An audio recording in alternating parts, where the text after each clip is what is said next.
मित्रों, दोस्तों और प्यारे भाइयों,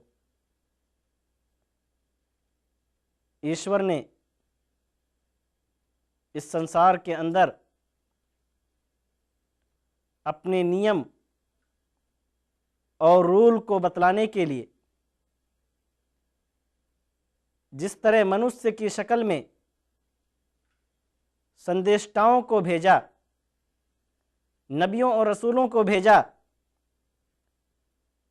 ताकि वो लोगों को ईश्वर के नियम के बारे में बतलाएं, उसी तरह से ईश्वर ने अपने उसी रूल को, उसी नियम को कुरान की शक्ल में इस संसार के अंदर किताब बना करके नाजिल किया। और यह कुरान ईश्वर का ऐसा धार्मिक किताब है जिसको ईश्वर ने उसकी हिफाजत की जिम्मेदारी भी ली। ईश्वर कहता है कि इन्ना नहनु नज़्ज़लना ज़िक्र व इन्ना लहु लहाफ़िज़ून, कि हमने ही इस जिक्र को यानी कुरान को उतारा है और हम ही उसकी हिफाजत करने वाले हैं। यह कुरान जो 1430 साल से जायद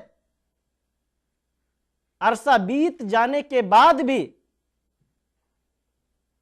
उसी शक्ल में मौजूद है जिस शक्ल में अल्लाह ने इस कुरान को मोहम्मद सल्लल्लाहु अलैहि वसल्लम पर उतारा था। यह कुरान अरबी जुबान के अंदर है, क्योंकि मोहम्मद सल्लल्लाहु अलैहि वसल्लम अरब के अंदर संदेष्टा बना करके भेजे गए। मोहम्मद सल्लल्लाहु अलैहि वसल्लम के सामने जो लोग थे वो अरबी जुबान जानते थे, गरचे ईश्वर ने मोहम्मद सल्लल्लाहु अलैहि वसल्लम को पूरे संसार के लोगों के लिए संदेष्टा बना करके भेजा। उस वक्त अरब के अंदर अरबी जुबान में महारत रखने वाले लोग थे, अरबी जुबान में लिटरेचर लिखने वाले थे, अरबी जुबान के अंदर स्पीच देने वाले थे। लेकिन उनमें से कोई भी इस कुरान की तरह एक आयत भी नहीं ला सका। कुल लइन इज्तमअतिल इंसु वल जिन्नु अला अन यअतू बिमिस्लि हादल कुरान ला यअतूना बिमिस्लिही वलौ कान बअदुहुम लिबादिन दहीरा, कि ऐ मोहम्मद आप लोगों को बतलाइए, लोगों को कहिए कि अगर तमाम मनुष्य, तमाम जिन्नात मिलकर के भी चाहें कि इस कुरान की तरह से कोई किताब ले आए तो नहीं ला सकते। वलौ कान बअदुहुम लिबादिन ज़हीरा, अगरचे बास का हेल्प करें, सारे लोग मिलकर के लाना चाहें फिर भी नहीं ला सकते। पूरे कुरान की बात छोड़िए, उसकी एक आयत जो कभी कभी आधे सतर से भी कम होती है, आधी लाइन से भी कम होती है, उस तरह भी नहीं ला सके। ईश्वर कुरान के अंदर कहता है कि वइन कुंतुम फी रैबिम मिम्मा नज़्ज़लना अला अब्दिना फ़अतू बिसूरतिम मिन मिस्लिही वदऊ शुहदाकुम, अगर तुम्हें शक है इस कुरान में, अगर तुम इस कुरान के बारे में मुतमईन नहीं हो कि ये ईश्वर की किताब है, फ़अतू बिसूरतिम मिन मिस्लिही, उसकी तरह से एक सूरह ही ले आओ, और अपने शुहदा को भी, अपने हेल्प करने वालों को भी पुकारो, वो मिलकर के आए और इस कुरान की एक सूरह पेश कर सके। लेकिन पूरे अरब के बड़े बड़े लिटरेचर लिखने वाले, अरब के बड़े बड़े अदीब, जिनको अरबी जुबान के अंदर महारत थी, और पूरी दुनिया के अंदर मोहम्मद सल्लल्लाहु अलैहि वसल्लम के जमाने में भी और आज तक और क़यामत तक इस कुरान की तरह कोई भी व्यक्ति कोई किताब नहीं लिख सकता, क्योंकि ईश्वर जिसने इस संसार को बनाया, ईश्वर जिसने हम मनुष्य को बनाया, ईश्वर जो हमारे बारे में सारी मालूमात रखता है, वही बेहतर जानता है कि हमारे लिए कौन सा रूल और कौन सा नियम पेश करें। उस कुरान के अंदर आज तक 1430 साल गुजरने के बाद भी उसके अंदर एक मात्रे की भी, जेर जबर और पेश की भी का भी फर्क नहीं आया। जिस तरह कुरान उस वक्त था उसी तरह कुरान आज भी है और क़यामत तक रहेगा, क्योंकि ईश्वर ने इसकी हिफाजत की जिम्मेदारी ली। लेकिन दुनिया के किसी भी धार्मिक किताब को देखिए, चाहे वो बाइबल और तौरात ही क्यों ना हो, चाहे दूसरे और धर्मों की अपनी धार्मिक किताबें क्यों ना हो, एक कंट्री के अंदर उसकी शक्ल कुछ और होती है, दूसरी कंट्री में वही धार्मिक किताब के बहुत सारी चीजें बदल जाती हैं। बल्कि एक कंट्री से दूसरी कंट्री के बजाय एक ही कंट्री के अंदर अगर कोई धार्मिक किताब किसी प्रेस से छपती है तो उसी धार्मिक किताब को दूसरे प्रेस से अगर छापा जाता है तो उसके अंदर कमी हो जाती है, उसके अंदर कमी और ज्यादती कर दी जाती है, उसके अंदर कुछ चीजें इजाफा बढ़ा दिया जाता है और उसके अंदर से कुछ चीजों को निकाल दिया जाता है। क्यों? क्योंकि ये ईश्वर ने इस किताब को नहीं बनाया है। ईश्वर ने उन धार्मिक किताबों की हिफाजत की जिम्मेदारी नहीं ली है। ईश्वर ने तो तौरात और इंजील की भी हिफाजत की जिम्मेदारी नहीं ली, जिसकी बिना पर आज जो क्रिश्चियनों के पास बाइबल है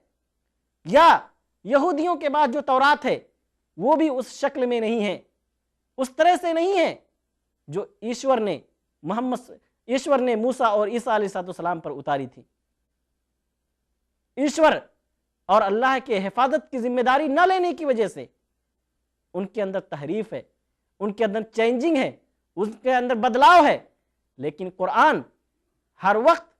हर दौर में हर एक के लिए चैलेंज है कि कोई भी व्यक्ति इस कुरान की तरह से एक आयत भी ला करके पेश करे। इस कुरान के अंदर क्या है, ये कुरान किस चीज की तरफ लोगों को बुलाता है, इस कुरान के रूल और नियम क्या हैं, इसको हर व्यक्ति को पढ़ने की जरूरत है। क्योंकि ईश्वर ने इस कुरान को सिर्फ और सिर्फ मुसलमानों के लिए नहीं बनाया है, क्योंकि ईश्वर ने इस कुरान को सिर्फ मोहम्मद सल्लल्लाहु अलैहि वसल्लम पर उतार करके अरब के लोगों के लिए नहीं बनाया है, बल्कि ईश्वर कहता है कि इन्न हादल कुरान यहदी लिल्लती हिय अक़वम व युबश्शिरुल मुमिनीन अल्लज़ीना यअमलून अस्सालिहात, कि यह कुरान हिदायत देता है उन लोगों के लिए जो मोमिन हैं, जो सही हैं, और बशारत भी देता है। इस कुरान के जरिए से ईश्वर हर व्यक्ति को बतलाना चाहता है कि उसका सत्य पूजने के लायक कौन है, उस ईश्वर के नियम और रूल कौन है जो हम सबका पालनहार है। वो ईश्वर किन चीजों पर अमल करने के लिए हमें बतलाता है, ईश्वर क्या चाहता है। क्यों? अगर हम इस संसार के अंदर, इस अपने जीवन के अंदर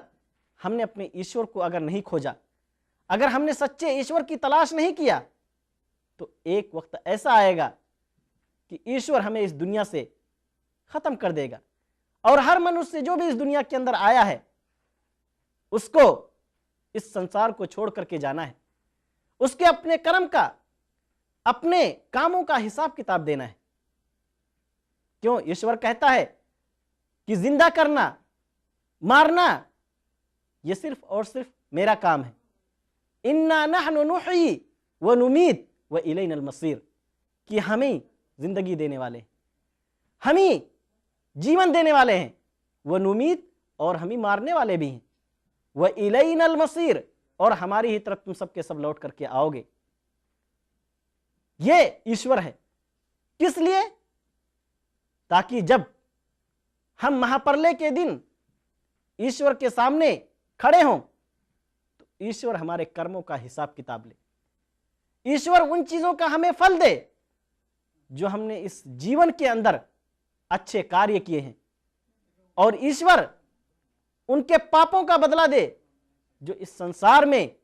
रहते हुए अपने जीवन को ईश्वर के नियम पर न चलाते हुए अपनी मर्जी से चलाते हैं। और वहां ईश्वर स्वर्ग रखे हुए है उन व्यक्ति के लिए, उन इंसानों के लिए जो ईश्वर के बतलाए हुए तरीके पर चलते हैं, और नरक उन लोगों के लिए है जो ईश्वर के रूल से, ईश्वर के नियम से रूगर्दानी करते हैं, मुंह फेरते हैं। फमन यअमल मिस्काल दर्रतिन खैरन यरह व मन यअमल मिस्काल दर्रतिन शर्रन यरह, कि जो भी थोड़ी सी थोड़ी अच्छाई करता है, नेकी करता है, कोई भी काम जिसको हम सोचते भी नहीं है, ईश्वर उस पर भी हमें अच्छा बदला देगा। और जो बुराइयां हम करते रहते हैं, हमें एहसास नहीं होता है, उसका बदला भी हमें ईश्वर नरक की सूरत में, जहन्नम की सूरत में हमें देगा। चुनांचे मेरे भाइयों, हम में से हर एक को सोचने की जरूरत है, चाहे वो दुनिया के इस संसार के किसी भी कोने का हो, चाहे वो इस संसार में किसी भी धर्म का मानने वाला हो, चाहे वो शख्स इस संसार के अंदर किसी भी रूल और नियम का पालन करने वाला हो, उसको ये सोचने की जरूरत है, उसको ये जानने की जरूरत है कि ईश्वर ने हमें क्यों जीवन दिया है, ईश्वर हमें किस रूल और नियम पर पालन करने का हुक्म देता है, ईश्वर ने हमें ये चांस क्यों दिया है, ईश्वर ने हमें ये हाथ पांव ये आंख क्यों दिए हैं, ईश्वर ने हमारे ऊपर इतना सारा उपकार क्यों किया है। इन सब चीजों के बारे में हर इंसान को, हर मनुष्य को सोचने की जरूरत है। कहीं ऐसा ना हो मेरे भाइयों कि ये जीवन खत्म हो जाए और हमें अपने ईश्वर के बारे में पता भी ना हो, ये जीवन खत्म हो जाए लेकिन हमें उस ईश्वर के नियम के बारे में खबर ना हो, ये जीवन खत्म हो जाए लेकिन सच्चे सत्य धर्म के बारे में पता भी ना हो, ये जीवन खत्म हो जाए और पूरा जीवन हम नरक के रास्ते पर लेकर के चले जाएं। इस बात को समझने की जरूरत है, क्योंकि ईश्वर महाप्रलय के दिन हर व्यक्ति से उसके अपने अपने कर्म के बारे में सवाल होगा। वहां किसी को ना तो उसका बाप, ना ही उसका बेटा, ना ही उसके बीवी और दूसरे बच्चे, दोस्त, अहबाब, कोई भी काम नहीं आएगा, बल्कि उस दिन हर व्यक्ति इस बात से खौफ खाएगा कि कहीं ये मेरा करीबी, कहीं ये मेरे माँ बाप, कहीं ये मेरे बच्चे, मेरी ये बीवी मेरे पुण्य के कामों में से मांगने ना लगे ताकि वो स्वर्ग में चले जाएं। यौम यफ़िरुल मरउ मिन अख़ीह व उम्मिही व अबीह व साहिबतिही व बनीह लिकुल्लि इम्रिइन मिनहुम यौमइदिन शअनुन युगनी, कि उस दिन, महाप्रलय के दिन, हर एक अपने भाई से, अपनी बीवी से, अपने बच्चे से, सबसे भागेगा और वहाँ सिर्फ और सिर्फ आदमी अपने कर्म का हिसाब किताब देगा। हम ईश्वर से इस बात की दुआ करें और मांगें कि ईश्वर हमें सत्य धर्म को दिखलाए, ईश्वर हमें अपने नियम के पालन की तौफीक अता फरमाए। व आखिर दावाना अनिल हम्दुलिल्लाहि रब्बिल आलमीन व मा अलैना इल्लल बलाग। अल्लाहु नूरुस समावाति वल अर्द मसलु नूरिही कमिश्कातिन फीहा मिस्बाह